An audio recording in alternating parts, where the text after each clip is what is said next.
মেয়েরা প্রতিনিয়ত তাদের অনেক চালাক ভাবে, তো আজকে তাদের চালাকি ধরা খাইছে।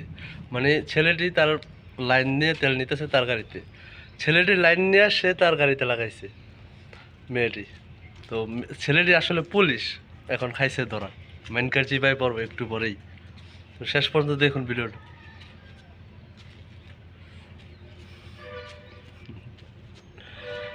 এখন যাবি কই? পোশাক চেঞ্জ করার পর দেখবো যে সে পুলিশ।